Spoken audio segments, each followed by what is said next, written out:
ಎಷ್ಟೇ ಟ್ರೈ ಮಾಡಿದ್ರು ಹೋಟೆಲ್ ಸ್ಟೈಲಲ್ಲಿ ಚಿಕನ್ ಕಬಾಬ್ನ ಮಾಡಕ್ ಬರ್ತಿಲ್ಲ.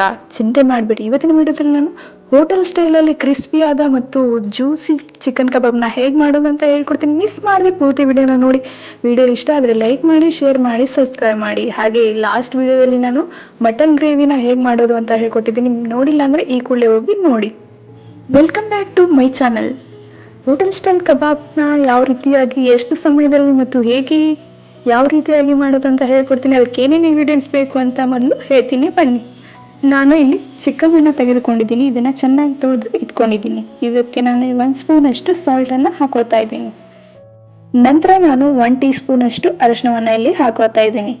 ಹಾಗೆ 2 ಟೀ ಸ್ಪೂನಷ್ಟು ಮಿರ್ಚಿ ಪೌಡರ್ನ ನಾನು ಇಲ್ಲಿ ಹಾಕೊಳ್ತಾ ಇದ್ದೀನಿ. ಸ್ಪೈಸಿ ಜಾಸ್ತಿ ಇಷ್ಟ ಅಂತ ನಾನು ಜಾಸ್ತಿ ಹಾಕೊಳ್ತಾ ಇದ್ದೀನಿ. ನಿಮಗೆ ಸ್ಪೈಸಿ ಜಾಸ್ತಿ ಇಷ್ಟ ಇಲ್ಲ ಅಂದರೆ ಸ್ವಲ್ಪ ಪ್ರಮಾಣದಲ್ಲಿ ನೀವು ಹಾಕೋಬಹುದು. ನಂತರ ನಾನು ಇಲ್ಲಿ 1 ಪ್ಯಾಕೆಟ್ ರೆಡಿಮೇಡ್ ಕಬಾಬ್ ಮಸಾಲವನ್ನು ನಾನು ಇಲ್ಲಿ ತೆಗೆದುಕೊಂಡಿದ್ದೀನಿ. ಈ ಕಬಾಬ್ ಮಸಾಲವನ್ನು ಯೂಸ್ ಮಾಡೋದ್ರಿಂದ ಹೋಟೆಲ್ ಸ್ಟೈಲಲ್ಲೇ ನಾವು ಚಿಕನ್ ಕಬಾಬ್ನ ಮನೆಯಲ್ಲಿ ಈಸಿಯಾಗಿ ರೆಡಿ ಮಾಡ್ಕೋಬಹುದು. ನಾನು 1 ಪ್ಯಾಕೆಟ್ ಪೂರ್ತಿಯಾಗಿ ನಾನು ಕಬಾಬ್ ಮಸಾಲವನ್ನು ಇದ್ರೊಳಗಡೆ ಹಾಕೊಳ್ತಾ ಇದ್ದೀನಿ. ಈ ರೆಡಿಮೇಡ್ ಕಬಾಬ್ ಮಸಾಲದಲ್ಲಿ ಆಲ್ರೆಡಿ ಸಾಲ್ಟ್ ಮತ್ತು ಮಿರ್ಚಿ ಪೌಡರ್ ಇರುತ್ತೆ. ಸೊ ಹಾಗಾಗಿ ನಿಮಗೆ ಜಾಸ್ತಿ ಸ್ಪೈಸಿ ಇಷ್ಟ ಅಂದರೆ ಮಾತ್ರ ನೀವು ಎಕ್ಸ್ಟ್ರಾ ಆ್ಯಡ್ ಮಾಡ್ಕೊಳ್ಳಿ. ಇಲ್ಲ ಅಂದರೆ ಸಾಲ್ಟು ಮತ್ತು ಮಿರ್ಚಿ ಪೌಡ್ರನ್ನ ಕಂಪ್ಲೀಟಾಗಿ ಅವಾಯ್ಡ್ ಮಾಡಿ. ಸೊ ಇವಾಗ ಇದನ್ನು ಚೆನ್ನಾಗಿ ಮಿಕ್ಸ್ ಮಾಡಿ. ನೋಡ್ತಿದ್ದೀರಲ್ಲ ನಾನು ಹೇಗೆ ಮಿಕ್ಸ್ ಮಾಡ್ತಿದ್ದೀನಿ ಅಂತ. ನಿಮಗೆ ಕಂಫರ್ಟಬಲ್ ಇದ್ದರೆ ಸ್ಪೂನಲ್ಲಿ ಮಿಕ್ಸ್ ಮಾಡಿ, ಇಲ್ಲಾಂದರೆ ನೀವು ಹ್ಯಾಂಡನ್ನ ಯೂಸ್ ಮಾಡ್ಬೋದು. ನೋಡಿ, ಚೆನ್ನಾಗಿ ಮಿಕ್ಸ್ ಮಾಡಿ ನಾವು ಇದನ್ನು 5 ನಿಮಿಷಗಳ ಕಾಲ ಹಾಗೆ ಬಿಡೋಣ. 5 ನಿಮಿಷಗಳ ನಂತರ ಇದು ರೆಡಿ ಆಗಿದೆ. ನೋಡ್ತಿದ್ದೀರಲ್ಲ, ಚೆನ್ನಾಗಿ ಮಿಕ್ಸ್ ಆಗಿದೆ. ಇದು ಇವಾಗ ಕರಿಲಿಕ್ಕೆ ರೆಡಿ ಆಗಿದೆ.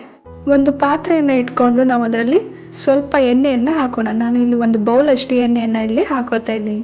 ಆಯಿಲ್ ಚೆನ್ನಾಗಿ ಬಿಸಿಯಾಗಿದೆ, ನೋಡ್ತಿದ್ದೀರಲ್ಲ. ಇವಾಗ ನಾವು ರೆಡಿ ಮಾಡಿ ಇಟ್ಕೊಂಡಿರೋಂಥ ಕಬಾಬ್ನ ಇದರಲ್ಲಿ ಹಾಕೊಳ್ಳೋಣ ಒಂದೊಂದಾಗಿ. ನೋಡ್ತಿದ್ದೀರಲ್ಲ, ಇದೇ ರೀತಿಯಾಗಿ ಒಂದೊಂದಾಗಿ ಹಾಕ್ಕೊಳ್ಳಿ. ಎಣ್ಣೆ ಬಿಸಿ ಇರೋದ್ರಿಂದ ಹಿಡಿಯುತ್ತೆ. ಸೊ ಹುಷಾರಾಗಿ ಸ್ಪೂನಿಂದ ಒಂದೊಂದೇ ಹಾಕ್ಕೊಳ್ಳಿ. ಫ್ರೈ ಮಾಡುವಾಗ ಎಣ್ಣೆಯನ್ನು ಸ್ವಲ್ಪನೇ ಹಾಕ್ಕೊಳ್ಳಿ.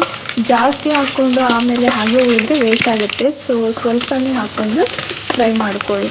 ನೋಡ್ತಿದ್ದೀರಲ್ಲ, ಇದು 1 ಸೈಡ್ ಫ್ರೈ ಆಗಿದೆ. ನಾನು ಇನ್ನೊಂದು ಸೈಡನ್ನು ಕೂಡ ನಾವು ಚೆನ್ನಾಗಿ ಫ್ರೈ ಮಾಡ್ಕೊಳ್ಳೋಣ. ನೋಡ್ತಿದ್ದೀರಲ್ಲ, ಇದು 1 ಸೈಡ್ ಚೆನ್ನಾಗಿ ಫ್ರೈ ಆಗಿದೆ. ಇವಾಗ ಎಲ್ಲವನ್ನು ಇನ್ನೊಂದು ಸೈಡ್ ನಾವು ಚೆನ್ನಾಗಿ ಫ್ರೈ ಮಾಡ್ಕೊಳ್ಳೋಣ. ಫ್ರೈ ಮಾಡುವಾಗ ಜಾಸ್ತಿ ಉರಿ ಇಡಬೇಡಿ, ಕಡಿಮೆ ಉರಿಯಲ್ಲಿ ನಾವು ಚೆನ್ನಾಗಿ ಇದನ್ನು ಫ್ರೈ ಮಾಡ್ಕೋಬೇಕಾಗುತ್ತೆ. ಜಾಸ್ತಿ ಉರಿ ಇದ್ದರೆ ಬೇಗ ಕಪ್ಪಾಗಿಬಿಡುತ್ತೆ, ಸರಿಯಾಗಿ ಬೇಯೋದಿಲ್ಲ. ಇವಾಗ ಕಡಿಮೆ ಉರಿಯಲ್ಲಿ ನಾವು ಚೆನ್ನಾಗಿ ಫ್ರೈ ಮಾಡ್ಕೊಳ್ಳೋಣ. ಅಂದರೆ ಕ್ರಿಸ್ಪಿಯಾಗಿರುತ್ತೆ, ಒಳಗಡೆ ಸಾಫ್ಟಾಗಿ ಕೂಡ ಇರುತ್ತೆ. ನೋಡ್ತಿದ್ದೀರಲ್ಲ, mutton kebab same to same hotel ಸ್ಟೈಲಲ್ಲಿ ರೆಡಿ ಆಗ್ತಾ ಇದೆ. ನೀವು ಕೂಡ ಮನೆಯಲ್ಲಿ ಮಿಸ್ ಮಾಡದೆ ಟ್ರೈ ಮಾಡಿ. ಹೇಗಿತ್ತು ಅಂತ ಮಿಸ್ ಮಾಡದೆ ಕಮೆಂಟಲ್ಲಿ ಮೆನ್ಷನ್ ಮಾಡಿ. ಇದನ್ನು ಮಾಡೋಕ್ಕೆ ಜಾಸ್ತಿ ಸಮಯ ಏನು ಬೇಕಾಗೋದಿಲ್ಲ. ನೀವು ಕ್ವಿಕ್ಕಾಗಿ ಒಂದು 15 ನಿಮಿಷದಲ್ಲಿ ನೀವು ಇದನ್ನು ರೆಡಿ ಮಾಡ್ಕೋಬೋದು.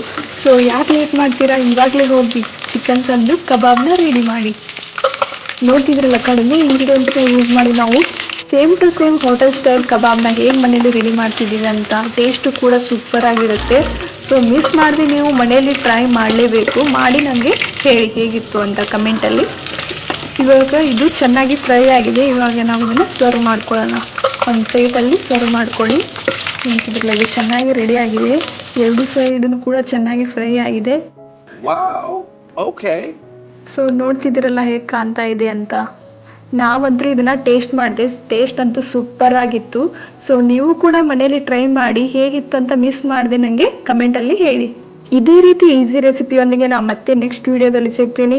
ನೆಕ್ಸ್ಟ್ ವಿಡಿಯೋ ನೋಡಬೇಕಂದ್ರೆ ನೀವು ಮಿಸ್ ಮಾಡದೆ ನನ್ನ ಚಾನಲ್ನ ಸಬ್ಸ್ಕ್ರೈಬ್ ಮಾಡಿ. ಈ ವಿಡಿಯೋ ಇಷ್ಟ ಆಗಿದೆ ಅಂದರೆ ಲೈಕ್ ಮಾಡಿ, ಶೇರ್ ಮಾಡಿ, ಸಬ್ಸ್ಕ್ರೈಬ್ ಮಾಡಿ. Thank you so much.